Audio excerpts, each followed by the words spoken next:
ये आकाशवाणी पटना है। अब आप अभिषेक दास से प्रादेशिक समाचार सुनिए। पहले मुख्य समाचार। विनेश फोगाट को ओवरवेट होने के कारण पेरिस ओलंपिक से अयोग्य घोषित किया गया। प्रधानमंत्री नरेंद्र मोदी ने इसे दुर्भाग्यपूर्ण बताते हुए फोगाट को चैंपियनों में चैंपियन कहा। चुनाव आयोग ने राज्यसभा उपचुनाव कार्यक्रम की घोषणा की। बिहार की 2 रिक्त सीटों पर 3 सितंबर को होगा मतदान। और नेपाल के जलग्रहण क्षेत्र में हो रही भारी बारिश के चलते गंगा, कोसी, गंडक, बूढ़ी गंडक और बागमती नदी के जलस्तर में बढ़ोतरी जारी। निचले इलाकों में फैला बाढ़ का पानी। अब समाचार विस्तार से। पेरिस ओलंपिक में महिला पहलवान विनेश फोगाट को ओवरवेट होने के कारण अयोग्य घोषित कर दिया गया है। उनका वजन निर्धारित 50 किलोग्राम से 100 ग्राम अधिक पाया गया। भारतीय ओलंपिक संघ ने एक वक्तव्य में कहा कि रात में टीम द्वारा किए गए प्रयासों के बावजूद आज सुबह फोगाट का वजन 50 किलोग्राम से 100 ग्राम अधिक था। इसके बाद उन्हें 50 किलोग्राम भार वर्ग की फ्री स्टाइल कुश्ती की फाइनल स्पर्धा से बाहर होना पड़ा। इधर प्रधानमंत्री नरेंद्र मोदी ने सोशल मीडिया पोस्ट में विनेश फोगाट को सांत्वना देते हुए कहा कि यह दुखद है और उनके पास अपनी निराशा व्यक्त करने के लिए शब्द नहीं है। उन्होंने कहा कि पहलवान फोगाट चैंपियनों में चैंपियन हैं। वे भारत की गौरव हैं और हर भारतीय के लिए प्रेरणा का स्रोत हैं। प्रधानमंत्री ने भारतीय ओलंपिक संघ की अध्यक्ष पीटी उषा से भी बात की और मामले की जानकारी मांगी। उन्होंने विनेश के अयोग्य घोषित किए जाने के बाद भारत के पास मौजूद विकल्पों का पता लगाने को कहा। प्रधानमंत्री ने पीटी उषा से यह भी कहा कि अगर विनेश को मदद मिलती है तो उनकी अयोग्यता के संबंध में कड़ा विरोध दर्ज कराएं। केंद्रीय खेल मंत्री मनसुख मांडविया ने कहा कि भारतीय ओलंपिक संघ ने पेरिस ओलंपिक में पहलवान विनेश फोगाट को अयोग्य करार देने के लिए विश्व कुश्ती संघ में विरोध दर्ज करा दिया है। श्री मांडविया ने आज लोकसभा में कहा कि केंद्र विनेश को सभी प्रकार की सहायता प्रदान कर रहा है। उन्होंने कहा कि प्रधानमंत्री नरेंद्र मोदी ने भारतीय ओलंपिक संघ की अध्यक्ष से इस बारे में बातचीत की है। श्री मांडविया ने कहा कि भारतीय ओलंपिक संघ से इस बारे में सभी संभावनाएं तलाशने को कहा गया है। विनेश का वजन 50 किलो 100 ग्राम पाया गया, इसलिए वे स्पर्धा के लिए अयोग्य घोषित की गई। इस मामले को लेकर भारतीय ओलंपिक संघ ने अंतर्राष्ट्रीय कुश्ती संघ से कड़ा विरोध भी दर्ज किया है। नेशनल भारतीय ओलंपिक संघ की अध्यक्षा पीटी उषा भी अभी पेरिस में है। प्रधानमंत्री जी ने स्वयं उसके साथ बातचीत करके उचित कार्यवाही करने के लिए, उचित एक्शन लेने के लिए भी उसको कहा गया है। चुनाव आयोग ने राज्यसभा उपचुनाव कार्यक्रम की घोषणा कर दी है। आयोग द्वारा जारी अधिसूचना के अनुसार बिहार के 2 समेत 9 राज्यों की 12 सीटों पर उपचुनाव होगा। बिहार से राजद की मीसा भारती और भाजपा के विवेक ठाकुर के लोकसभा चुनाव जीतने के बाद 2 सीटों पर उपचुनाव हो रहा है। उपचुनाव के लिए 14 अगस्त को अधिसूचना जारी की जाएगी और उसी दिन से नामांकन का काम भी शुरू हो जाएगा। प्रत्याशी 21 अगस्त तक नामांकन कर सकेंगे। नामांकन पत्रों की जांच 22 अगस्त को होगी। वहीं नाम वापस लेने की अंतिम तिथि 27 अगस्त निर्धारित है। आवश्यकता होने पर 3 सितंबर को मतदान होगा। सिपाही के 21,391 पदों पर भर्ती के लिए आयोजित पुनर्परीक्षा के पहले दिन आज फर्जीवाड़ा करने के आरोप में 14 अभियुक्तों को गिरफ्तार किया गया। खगड़िया में पुलिस ने छापेमारी कर सॉल्वर गैंग के 7 सदस्यों को गिरफ्तार किया है। इनके पास से परीक्षा की फर्जी उत्तर कुंजी बरामद की गई है। मौके से 70 अभ्यर्थियों को भी पकड़ा गया। बाद में इन सभी का सत्यापन कर परीक्षा में शामिल होने के लिए छोड़ दिया गया। दूसरी तरफ बक्सर के टुमराव से भी सॉल्वर गैंग के 2 सदस्यों की गिरफ्तारी हुई है। इधर कैमूर के एक छात्रावास से पुलिस ने फर्जीवाड़ा करने वाले गिरोह के 2 सदस्यों को गिरफ्तार किया है। इनके पास से 250 अभ्यर्थियों के एडमिट कार्ड बरामद किए गए हैं। बांका जिले के शंभूगंज थाना क्षेत्र से पुलिस ने सेटिंग करने वाले गिरोह के 2 सदस्यों को गिरफ्तार किया। मौके से एक अभ्यर्थी की भी गिरफ्तारी हुई है। केंद्रीय नवीन और नवीकरणीय ऊर्जा मंत्री प्रहलाद जोशी ने कहा है कि देश में नवीकरणीय ऊर्जा क्षमता 203 गीगावाट तक पहुंच गई है। लोकसभा में प्रश्नकाल के दौरान पूरक प्रश्नों का उत्तर देते हुए उन्होंने ये जानकारी दी।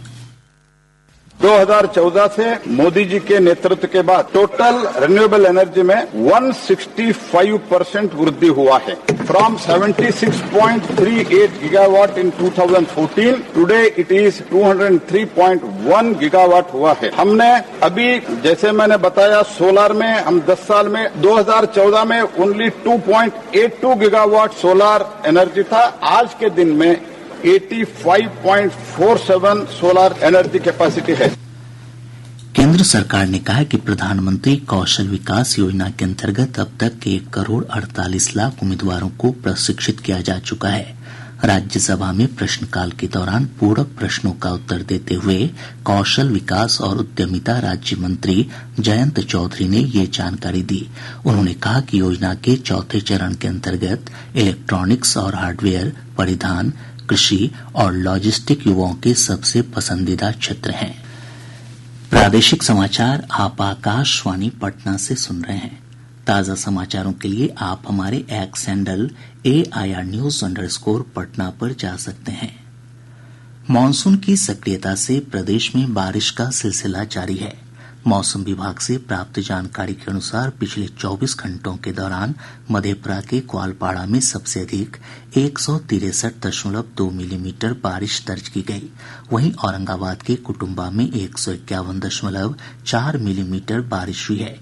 मौसम विज्ञान केंद्र पटना के वैज्ञानिक ने बताया कि अगले 48 घंटों के दौरान राज्य के उत्तर पश्चिम और दक्षिण मध्य भागों में 1-2 स्थानों पर भारी बारिश की आशंका है। वहीं राज्य के अन्य हिस्सों में हल्की से मध्यम बारिश हो सकती है। अगले 24 से 48 घंटों के दौरान राज्य के अधिकांश क्षेत्रों में हल्की से मध्यम वर्षा या रुक रुक कर वर्षा होने का पूर्वानुमान है। उत्तर पश्चिम एवं दक्षिण मध्य के भागों पर गरज के साथ 1-2 जगहों पर भारी वर्षा का पूर्वानुमान है। इधर बारिश के दौरान वज्रपात की घटना में नवादा जिले में 6 लोगों की मौत हो गई। मुख्यमंत्री नीतीश कुमार ने इस हादसे पर गहरा दुख जताते हुए मृतकों के निकटतम आश्रित को 4-4 लाख रुपए अनुग्रह राशि देने की घोषणा की है। नेपाल के जलग्रहण क्षेत्र में हो रही भारी बारिश के चलते प्रदेश की अधिकांश नदियों के जलस्तर में लगातार बढ़ोतरी हो रही है। कोसी नदी खगड़िया के बलतारा में लाल निशान से ऊपर बह रही है। सुपौल के भीमनगर कोसी बराज पर भी नदी का जलस्तर बढ़ रहा है। ब्यौरा हमारे संवाददाता से।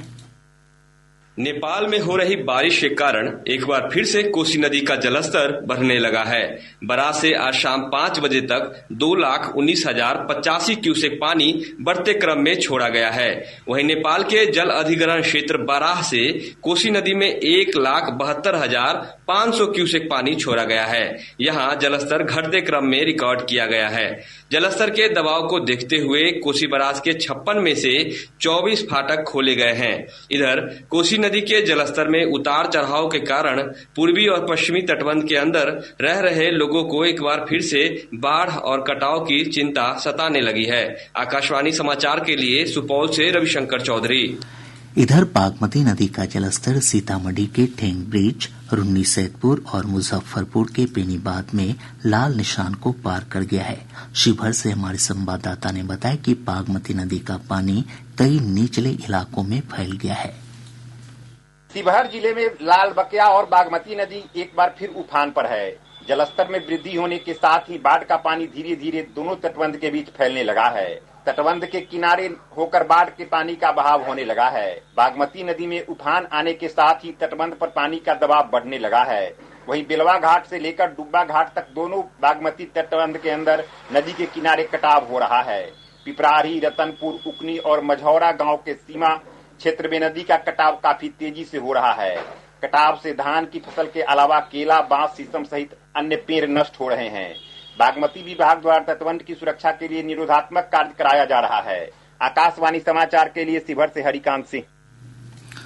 इधर गंगा नदी का जलस्तर पटना के गांधी घाट में खतरे के निशान से मात्र 25 सेंटीमीटर, हाथीदह में 38 सेंटीमीटर और दीघा घाट में 91 सेंटीमीटर नीचे है। वहीं भागलपुर के कहलगांव में भी गंगा नदी चेतावनी के स्तर को पार कर गई है। गंगा नदी के बढ़ते जलस्तर के कारण शेखपुरा जिले से होकर गुजरने वाली हरोहर और टाटी नदी उफान पर है। और ब्यौरे के साथ हैं हमारे संवाददाता। जिले के घाटकुसुम्भा प्रखंड क्षेत्र में हरोहर नदी का जलस्तर बढ़ने के बाद अब इसकी सहायक टाटी नदी भी उफान पर है। टाटी नदी का पानी प्रखंड क्षेत्र के डीह कुसुम्भा गांव के नयका टोला में फैल गया है। पानी के अन्य क्षेत्रों में भी फैलने की आशंका जताई जा रही है। इधर जिला प्रशासन ने जल स्तर में वृद्धि को देखते हुए कई एहतियाती उपाय किए हैं। लोगों से भयभीत नहीं होने की अपील की गई है। प्रशासन ने लोगों के लिए सुरक्षित शरण स्थली के साथ साथ नाव, लाइफ जैकेट और भोजन की व्यवस्था की है। आकाशवाणी समाचार के लिए शेखपुरा से निरंजन कुमार। इधर गंडक नदी गोपालगंज के डुमरिया घाट में, बूढ़ी गंडक नदी खगड़िया में, कमला बलान मधुबनी के जयनगर और झंझारपुर में तथा परमान नदी अररिया में चेतावनी के स्तर से ऊपर बह रही है। पर्यटन विभाग ने मिथिला के लोक कवि विद्यापति की जन्मस्थली मधुबनी जिले के बिस्फी गांव के विकास के लिए 19 करोड़ 90 लाख रुपए आवंटित किया है। पर्यटन मंत्री नीतीश मिश्र ने ये जानकारी दी। उन्होंने बताया कि आने वाले समय में विद्यापति से जुड़े अन्य स्थलों का भी विकास किया जाएगा। अररिया जिले के बसमतिया थाना क्षेत्र से एसएसबी के जवानों ने ब्राउन शुगर, नेपाली करेंसी और मोबाइल के साथ एक नेपाली नागरिक को गिरफ्तार किया है। वहीं पूर्वी चंपारण जिले के घोड़ासहन थाना क्षेत्र में एसएसबी के जवानों ने 2 नेपाली युवकों के पास से 9,10,000 नेपाली रुपए बरामद किए हैं। नवादा जिले के रजौली थाना क्षेत्र अंतर्गत कसियाडीह गांव से पुलिस ने सीबीआई की टीम पर हमला करने के आरोप में रामोतार महतो को गिरफ्तार किया है। पटना में अवैध बालू खनन के खिलाफ चलाए जा रहे अभियान के तहत सगुना मोड़ के पास से पुलिस ने बालू भरे 17 ओवरलोडेड ट्रक और 5 ट्रैक्टर को जब्त किया है। कैमूर जिले के दुर्गावती थाना क्षेत्र के कर्णपुरा गांव के पास पुलिस ने एक वाहन से 226 लीटर शराब के साथ 2 तस्करों को गिरफ्तार किया। और अब अंत में मुख्य समाचार एक बार फिर। विनेश फोगाट को ओवरवेट होने के कारण पेरिस ओलंपिक से अयोग्य घोषित किया गया। प्रधानमंत्री नरेंद्र मोदी ने इसे दुर्भाग्यपूर्ण बताते हुए फोगाट को चैंपियन में चैंपियन कहा। चुनाव आयोग ने राज्यसभा उपचुनाव कार्यक्रम की घोषणा की। बिहार की 2 रिक्त सीटों पर 3 सितंबर को होगा मतदान। और नेपाल के जलग्रहण क्षेत्र में हो रही भारी बारिश के चलते गंगा, कोसी, गंडक, बूढ़ी गंडक और बागमती नदी के जलस्तर में बढ़ोतरी जारी। निचले इलाकों में फैला बाढ़ का पानी। इसके साथ ही आकाशवाणी पटना से प्रसारित प्रादेशिक समाचार का ये अंक समाप्त हुआ।